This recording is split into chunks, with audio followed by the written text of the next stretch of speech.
ഖുർആനിൽ എന്തെങ്കിലുമൊക്കെ തെറ്റുകുറ്റങ്ങൾ കണ്ടുപിടിക്കാൻ ഇപ്പോഴും ഇവിടുത്തെ നിരീശ്വരവാദികളുണ്ട്. യുക്തിവാദികൾ എന്ന് സ്വയം പറയുന്ന യുക്തിരഹിതവാദികളുണ്ട്. അവരൊക്കെയും ശ്രമിക്കുന്നുണ്ട് വിശുദ്ധമായ ഖുർആനിൽ എന്തെങ്കിലും ന്യൂനതകൾ കണ്ടെത്താൻ, വിശുദ്ധ ഖുർആനിൽ എന്തെങ്കിലും കുറവുകൾ കണ്ടെത്താൻ. ഇവരെന്നല്ല, വലിയ വലിയ ബുദ്ധിജീവികൾ ഈ ലോകത്ത് ശ്രമിച്ചിട്ടുണ്ട്. ഗ്യാരി മില്ലർ എന്ന് പേര് പറയുന്ന ക്രൈസ്തവനായ ഒരു ഗണിതശാസ്ത്ര വിദഗ്ധനുണ്ടായിരുന്നു. ഗ്യാരി മില്ലർ എന്നാണ് അദ്ദേഹത്തിന്റെ പേര്. അദ്ദേഹത്തിൻ്റെതായ സംഭാവനകളുടെയും പ്രവർത്തനങ്ങളുടെയും ഫലമായി ഒരുപാട് അവാർഡുകളും പുരസ്കാരങ്ങളും ഒക്കെ നേടിയെടുത്തിട്ടുള്ള ലോക പ്രശസ്തനായ ഒരു ഗണിതശാസ്ത്ര വിദഗ്ധനായിരുന്നു. കണക്കുകൾ കൊണ്ട് കളിക്കുന്ന ഒരാളായിരുന്നു ഗ്യാരി മില്ലർ. അദ്ദേഹം ഒരു ക്രൈസ്തവനായിരുന്നു. അങ്ങനെ ഇരിക്കെ അദ്ദേഹത്തിന് ഒരാഗ്രഹമുണ്ടായി, വിശുദ്ധ ഖുർആൻ ഒന്ന് പഠിക്കണം. എന്തിനാ ഖുർആൻ പഠിക്കുന്നത്? ഖുർആൻ പഠിക്കുന്നത് മുസ്ലിം ആകാൻ വേണ്ടിയിട്ടല്ല, നേരെ മറിച്ച് ഈ ഖുർആനിൽ ന്യൂനതകൾ കണ്ടെത്തണം. വിശുദ്ധമായ ഖുർആനിലെ കുറവുകൾ എനിക്ക് കണ്ടെത്തണം. ഖുർആനിൽ എന്തെങ്കിലുമൊക്കെ കുറവുകളും കുറ്റങ്ങളും ഉണ്ടാകും. ഖുർആൻ എന്ന് പറയുന്നത് 10,500 കൊല്ലം മുമ്പ് ഇറങ്ങിയതല്ലേ? ഈ 21ാം നൂറ്റാണ്ടില് തന്നെ പോലെ ഒരു ഗണിതശാസ്ത്ര വിദഗ്ധൻ ഈ ഖുർആനിൽ പഠനം നടത്തിയാൽ ന്യൂനതകൾ ഒരുപാട് കണ്ടെത്താൻ സാധിക്കും, കുറ്റങ്ങളും കുറവുകളും ഒരുപാട് കണ്ടെത്താൻ സാധിക്കും. ഇത് ദൈവത്തിന്റെ ഗ്രന്ഥമല്ല, മറിച്ച് ഇത് മുഹമ്മദ് എന്ന മനുഷ്യൻ എഴുതിയുണ്ടാക്കിയ ഗ്രന്ഥമാണ്. ജിബ്രീൽ എന്ന മാലാഖ കൊണ്ടുവന്നതല്ല. ആരെടുത്തോ പോയി അറബി ഭാഷയൊക്കെ പഠിച്ച് അവരിലൂടെ എഴുതിയുണ്ടാക്കിയ ഒരു ഗ്രന്ഥം മാത്രമാണ് ഈ ഖുർആൻ. ഇതിന് യാതൊരുവിധ ദൈവികതയുമില്ല, ഇതിൽ യാതൊരുവിധ ആത്മീയതയുമില്ല, ഇത് മാലാഖയിലൂടെ വരുന്നതല്ല എന്ന് ലോകത്തിന്റെ മുമ്പിൽ എനിക്ക് വിളിച്ചു പറയണം. അതിനുവേണ്ടി ഗ്യാരി മില്ലർ വിശുദ്ധമായ ഖുർആൻ പഠനം നടത്തുകയാണ്. അദ്ദേഹം വിശുദ്ധമായ ഖുർആനിന്റെ ഓരോ അധ്യായങ്ങളിലെ ഓരോ സൂക്തങ്ങളും അദ്ദേഹം പഠന വിധേയമാക്കുകയുണ്ട്. വളരെ എളുപ്പത്തിൽ അവസാനിക്കുമെന്ന് അദ്ദേഹം കരുതിയ പഠനം പക്ഷേ എളുപ്പത്തിൽ അവസാനിച്ചില്ല. ആ പഠനം ഇങ്ങനെ നീണ്ടുപോയി. ഖുർആനിന്റെ ഓരോ ആയത്തുകളിൽ നിന്നും അടുത്ത ആയത്തിലേക്ക്, അതിന്റെ ആഴങ്ങളിലേക്ക്, അതിന്റെ ചിന്തകളിലേക്ക്, അതിൻ്റെതായ മറ്റു പല പഠനങ്ങളിലേക്ക് ഗ്യാരി മില്ലർ ഇങ്ങനെ സഞ്ചരിച്ച് ദിവസങ്ങളോളം കഴിഞ്ഞ്, മാസങ്ങളോളം കഴിഞ്ഞ് ഗ്യാരി മില്ലർ എന്ന ക്രൈസ്തവനായ ഗണിതശാസ്ത്ര വിദഗ്ധൻ, ലോകം കണ്ട ഗണിതശാസ്ത്ര വിദഗ്ധൻ, അദ്ദേഹം ലോകത്തിന്റെ മുന്നിൽ വന്ന് പ്രഖ്യാപിക്കുകയുണ്ടായി, അശ്ഹദു അല്ലാ ഇലാഹ ഇല്ലല്ലാഹ് വ അശ്ഹദു അന്ന മുഹമ്മദർ റസൂലുള്ളാഹ്. ഗ്യാരി മില്ലർ മുസ്ലിം ആവുകയാണ്. അന്നു മുതൽ അദ്ദേഹം ഗ്യാരി മില്ലർ അല്ല, അബ്ദുൽ അഹദ് ഉമർ എന്ന പേര് സ്വീകരിച്ചുകൊണ്ട്, ഏകനായ അള്ളാഹുവിന്റെ അടിമയായ ഉമർ എന്ന പേര് സ്വീകരിച്ചുകൊണ്ട്, വിശുദ്ധ ഖുർആനിലൂടെ ഇസ്ലാമിലേക്ക് കടന്നു വന്ന ഉമർ റളിയല്ലാഹു അൻഹുവിന്റെ പേര് സ്വീകരിച്ചുകൊണ്ട് ഗ്യാരി മില്ലർ മുസ്ലിം ആവുകയാണ്. നാം ഒന്ന് നോക്കണം, ഖുർആനിലെ കുറ്റങ്ങൾ കണ്ടുപിടിക്കാൻ, ഖുർആനിലെ കുറവുകൾ കണ്ടുപിടിക്കാൻ, അള്ളാഹുവിന്റെ വിശുദ്ധമായ ഖുർആനിന്റെ ന്യൂനതകൾ കണ്ടുപിടിക്കാൻ വേണ്ടിയിട്ട് മാസങ്ങളോളം വിശുദ്ധമായ ഖുർആനിൽ പഠനം നടത്തിയ ഗ്യാരി മില്ലർ എന്ന ലോകം കണ്ട ഗണിതശാസ്ത്ര വിദഗ്ധനായ മനുഷ്യനാ. പക്ഷേ അദ്ദേഹം മുസ്ലിമാവുകയാ. എന്താണ് കാര്യമെന്ന് അദ്ദേഹത്തോട് അന്വേഷിക്കുമ്പോൾ അദ്ദേഹം പറയുന്നു, ഞാൻ വിശുദ്ധമായ ഖുർആനിനെ പഠനം നടത്തുകയാ. എന്റെ മനസ്സിലെ ചിന്ത എന്താ? പഠനം നടത്തിയിട്ട് ലോകത്തിന്റെ മുമ്പിൽ എനിക്ക് വിളിച്ചു പറയണം, ഈ ഖുർആൻ ദൈവിക ഗ്രന്ഥമല്ല,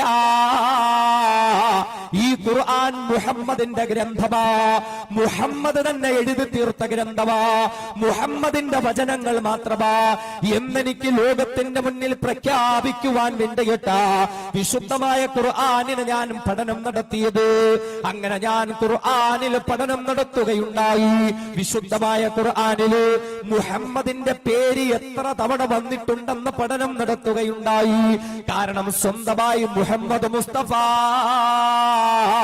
സ്വല്ലല്ലാഹു അലൈഹി വസല്ലമ തങ്ങൾ എഴുതിയ ഗ്രന്ഥമാണെങ്കിൽ താൻ പ്രവാചകനാണ്, അള്ളാഹുവിന്റെ പ്രവാചകനാണ്, തനിക്ക് ലോകത്തിന്റെ മുന്നിലെ സ്ഥാനമുണ്ട്, താൻ ഈ ലോകത്തിന്റെ നായകനാണ്, താൻ ഈ ലോകത്തിന്റെ നേതാവാണ്, താൻ പറയുന്നതെല്ലാവരും അനുസരിച്ചാൽ സ്വർഗമുണ്ട് എന്ന് വാദിക്കുന്ന വാദിക്കുന്ന ഒരു വ്യക്തിയാണെങ്കിൽ തന്റെ വാദഗതികളെ സത്യമാക്കാൻ വേണ്ടിയിട്ട് വിശുദ്ധമായ ഖുർആനില് എത്രയോ ഭാഗങ്ങളിൽ തന്റെ പേരിങ്ങനെ പറഞ്ഞു പ്രകീർത്തിക്കേണ്ടെന്ന് ആവശ്യമുണ്ട്. അങ്ങനെ ഞാൻ ഖുർആൻ പഠിച്ചു നോക്കി. മുഹമ്മദ് എന്ന നാമം എത്ര തവണയാ ഖുർആനിലുള്ളത്? പക്ഷേ ഞാൻ അത്ഭുതപ്പെട്ടു പോയി. ഞാൻ ദൈവമായി അംഗീകരിക്കുന്ന ഒരു ക്രൈസ്തവനായ നാം ദൈവമായി അംഗീകരിക്കുന്ന ഈസാ നബി ഉണ്ടല്ലോ, യേശുദേവനുണ്ടല്ലോ, ആ ഈസാ നബി അലൈഹിസ്സലാത്തു വസ്സലാമിന്റെ പേര് അല്ലാഹുവിന്റെ വിശുദ്ധമായ ഖുർആനിൽ എത്രയോ ഭാഗങ്ങളിൽ വന്നിരിക്കുകയാ. മൂസാ നബി അലൈഹിസ്സലാത്തു വസ്സലാമിന്റെ പേര് ഖുർആനിൽ എത്രയോ ഭാഗങ്ങളിൽ വന്നിരിക്കുകയാ. ഇബ്രാഹിം നബി അലൈഹിസ്സലാത്തു വസ്സലാമിന്റെ പേര്, സുലൈമാൻ നബി അലൈഹിസ്സലാത്തു വസ്സലാമിന്റെ പേര്, നൂഹ് നബി അലൈഹിസ്സലാത്തു വസ്സലാമിന്റെ പേര്, ഹൂദ് നബി അലൈഹിസ്സലാത്തു വസ്സലാമിന്റെ പേര്, ലൂത്ത് നബി അലൈഹിസ്സലാത്തു വസ്സലാമിന്റെ പേര്, ഇങ്ങനെ പല പ്രവാചകന്മാരുടെയും പേരുകൾ എത്രയോ തവണ അധികമായി അല്ലാഹുവിന്റെ വിശുദ്ധമായ ഖുർആനിൽ കൊണ്ടുവന്നിരിക്കുന്നു. എന്നാലോ മുഹമ്മദ് മുസ്തഫ സ്വല്ലല്ലാഹു അലൈഹി വസല്ലമ തങ്ങളുടെ പേര് വെറും വിരലിനെണ്ണാവുന്ന 4 സ്ഥലങ്ങളിൽ മാത്രമാ ഞാൻ കണ്ടിട്ടുള്ളത്. അതിലപ്പുറം മുഹമ്മദ് എന്ന നാമം ഖുർആനിലില്ലല്ലോ. അങ്ങനെ സ്വന്തമായി എഴുതിയ ഗ്രന്ഥമാണെങ്കിൽ, സ്വന്തമായി കൊണ്ടുവന്നെങ്കിൽ എത്രയോ തവണ തന്റെ പേരതിൽ ആവർത്തിച്ച് കൊണ്ടുവന്ന് തന്റെ പ്രവാചകത്വം സ്ഥിരപ്പെടുത്തിയെടുക്കേണ്ടതാ. പക്ഷേ അങ്ങനെ ഒരു ശ്രമം എനിക്ക് കാണാൻ പറ്റിയില്ല. വെറും 4 സന്ദർഭങ്ങളിൽ മാത്രമാ മുഹമ്മദ് എന്ന പേരെനിക്ക് കാണാൻ പറ്റിയത്. എന്റെ ആ ശ്രമവും പരാജയപ്പെട്ടു പോയി. രണ്ടാമത് വീണ്ടും ഞാൻ അന്വേഷണം നടത്തി. മുഹമ്മദുമായി ബന്ധപ്പെട്ടവരുടെ പേരുകൾ എത്ര തവണ വന്നിട്ടുണ്ട്? മുഹമ്മദിന്റെ പ്രിയപ്പെട്ട പൊന്നുമോൾ ഫാത്തിമത്തു സഹറബത്തു റളിയല്ലാഹു അൻഹാ, ഫാത്തിമാന്റെ പേര് ഖുർആനിൽ എത്ര തവണ വന്നിട്ടുണ്ട്? ഞാൻ അന്വേഷണം നടത്തി. മുഹമ്മദിന്റെ പ്രിയപ്പെട്ട സഹധർമ്മിണിമാരുണ്ടല്ലോ, ഖദീജ റളിയല്ലാഹു അൻഹയുടെ പേര്, ആയിഷ റളിയല്ലാഹു അൻഹയുടെ പേര് വിശുദ്ധ ഖുർആനിൽ എത്ര തവണ വന്നിട്ടുണ്ട്? ഞാനും പഠനം നടത്തി. മുഹമ്മദ് മുസ്തഫാന്റെ പ്രിയപ്പെട്ട ഉമ്മയായ ആമിന ബീവിയുടെ പേര് എത്ര തവണ വന്നിട്ടുണ്ട്? ഞാൻ അന്വേഷണം നടത്തി നോക്കി. മുഹമ്മദ് മുസ്തഫാന്റെ വളർത്തുമ്മയായ ഹലീമത്തു സഅദിയ റളിയല്ലാഹു അൻഹയുടെ പേര് എത്ര തവണ ഖുർആനിൽ വന്നിട്ടുണ്ട്? ഞാൻ അന്വേഷണം നടത്തി. എന്നാൽ അപ്പോഴും ഞാൻ അത്ഭുതപ്പെട്ടു പോയി. വിശുദ്ധമായ ഖുർആനില് ഒരേ ഒരു സ്ത്രീയുടെ പേര് മാത്രമാ പരാമർശിക്കപ്പെട്ടിട്ടുള്ളത്. ഒരേ ഒരു സ്ത്രീരത്വത്തിന്റെ പേര് മാത്രമാ ഖുർആനിലുള്ളത്. ആ സ്ത്രീയുടെ പേരില് ഒരധ്യായം തന്നെ ഖുർആനിൽ കൊണ്ടുവന്നിരിക്കുകയാ. ആ സ്ത്രീ ആരാണെന്നറിയുവോ? അത് മുഹമ്മദ് മുസ്തഫാന്റെ പ്രിയപ്പെട്ട പൊന്നുമകൾ ഫാത്തിമ റളിയല്ലാഹു അൻഹയല്ല. അവിടുത്തെ പ്രിയപ്പെട്ട സഹധർമ്മിണിയായ ഖദീജ റളിയല്ലാഹു അൻഹയല്ല. അവിടുത്തെ പ്രിയപ്പെട്ട സഹധർമ്മിണിയായ ആയിഷ റളിയല്ലാഹു അൻഹയല്ല. അവിടുത്തെ പ്രിയപ്പെട്ട ജന്മം നൽകിയ ഉമ്മയായ ആമിന ബീവിയല്ല. അവിടുത്തെ വളർത്തുമ്മയായ ഹലീമത്തു സഅദിയ റളിയല്ലാഹു അൻഹയല്ല.